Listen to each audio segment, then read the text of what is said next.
महाराष्ट्र तसेच इतर राज्यांमध्ये गणेश चतुर्थी उत्सवादरम्यान अनेक घरांमध्ये ज्येष्ठ गौरी पूजन केले जाते।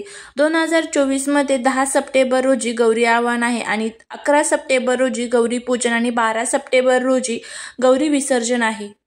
गौरी देवी या गणेशाची आई पार्वतीचे दुसरे नाव आहे। गौरीचे घरामध्ये आगमन आरोग्य, संपत्ती, सुख, समृद्धी घेऊन येते असे म्हटले जाते। आपापल्या परंपरेनुसार ज्येष्ठा आणि कनिष्ठा अशा गौरीच्या 2 मूर्ती, चित्र किंवा खडे घरी आणून त्यांची पूजा केली जाते। भाद्रपद शुक्ल अनुराधा नक्षत्रावर गौरीचे आगमन केले जातं। पहिल्या दिवशी आवाहन केलं जातं, दुसऱ्या दिवशी ज्येष्ठा नक्षत्रावर मुख्य गौरी पूजन आणि महाप्रसाद, तसेच काही लोक या दिवशी सत्यनारायण पूजा देखील करतात आणि तिसऱ्या दिवशी मूळ नक्षत्रावर गौरीचे विसर्जन केले जाते। आता शुभ मुहूर्त जो आहे तर त्याबद्दलची माहिती घेऊया। 10 सप्टेंबर 2024 रोजी ज्येष्ठ गौरी आवाहन हे रात्री 8:04 पर्यंत कधीही करता येईल। 11 सप्टेंबर 2024 रोजी ज्येष्ठ गौरी पूजन आहे। 12 सप्टेंबर 2024 रोजी ज्येष्ठ गौरी विसर्जन हे रात्री 9:51 पर्यंत आहे। काही प्रदेशात गौरी पूजनाला महालक्ष्मी पूजनाची उपासना देखील मानली जाते। या सणात गौरीच्या मूर्ती सजवल्या जातात आणि विशेष पूजा केली जाते।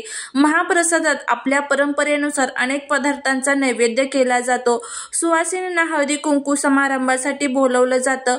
भारतातील प्रत्येक देशाची स्वतंत्र संस्कृती आहे आणि त्यातील बहुतेक संस्कृती 5000 वर्ष जुन्या आहेत। असं म्हणतात की हे पूजन करण्याच्या विविध पद्धती आहेत। यामध्ये परंपरेनुसार धातूची, मातीची प्रतिमा किंवा कागदावर गौरीचे चित्र काढून आणि नदीकाठचे 5 लहान खडे आणून त्याचे गौरी पूजन केले जाते। अनेक ठिकाणी 5 लहान मडक्यांची उतरण रचून त्यावर गौरीचा मातीचा मुखवटा बसवतात। काही ठिकाणी धातूच्या कोठ्यावर मुखवटा बसवतात। काही ठिकाणी सुवासिक फुले येणाऱ्या वनस्पतीची रोपे अथवा तेरड्याची रोपे एकत्र बांधून त्यांची प्रतिमा तयार करतात आणि त्यावर मातीचा मुखवटा चढवतात।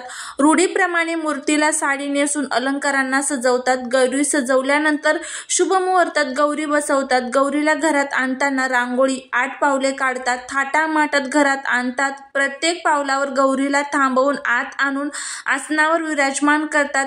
महापूजनात पाना फुलांची आरस करतात। शेवंतीची वेणी, त्याचबरोबर हार, चाफ्याची फुलं, केवड्याची पानं वाहतात। गौरीची स्थापना झाल्यानंतर दुसऱ्या दिवशी ज्येष्ठा नक्षत्रावर महालक्ष्मीची पूजा करतात व महानैवेद्य दाखवतात। माहेरी आलेल्या गौरीला विशिष्ट प्रकारचे पदार्थ खाऊ घालण्याची पद्धत आहे। माहेरवाशीण ज्येष्ठा गौरीला पुरणाचा नैवेद्य दाखवतात। नैवेद्याला 16 भाज्या, 16 कोथिंबिरी, 16 चटण्या, 16 पक्वाने तसेच फराळाचे पदार्थ असतात। पुरणाची 16 दिव्यांनी आरती करतात। संध्याकाळी हळदी कुंकवाचा समारंभ केला जातो। अनेक जागी रात्री झिम्मा फुगड्या, घागरी फुगणे असे खेळ खेळून जागरण केले जाते। तिसऱ्या दिवशी खीर, कानवल्यांचा नैवेद्य दाखवून गौरीचे विसर्जन करतात। परंपरेनुसार मुखवटे हलवण्यात येतात। खडे असल्यास नदीत विसर्जन करून घरात येताना नदीतील माती घरी आणून ती सर्व घरभर पसरतात। तर अशा पद्धतीने काही ठिकाणी बघा गौरी पूजन हे केलं जातं। तर गौरी आव्हान कधी आहे तर 10 सप्टेंबर रोजी गौरी आव्हान आहे। रात्री 8:04 पर्यंत तुम्ही हे गौरी आव्हान करू शकता।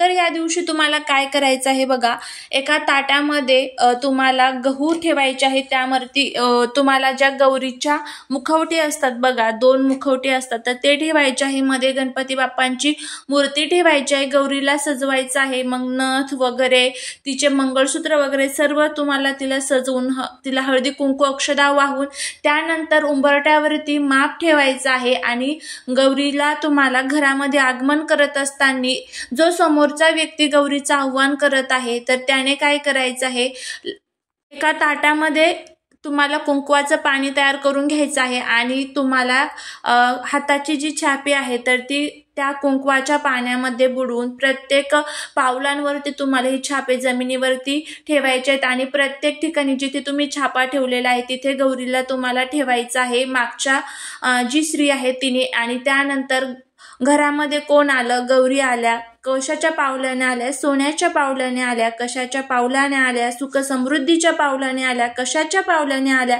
धनधान्याच्या पावलाने आल्या, अशा पद्धतीचं आव्हान म्हणत म्हणत आपल्याला गौरीला घरामध्ये घ्यायचं आहे।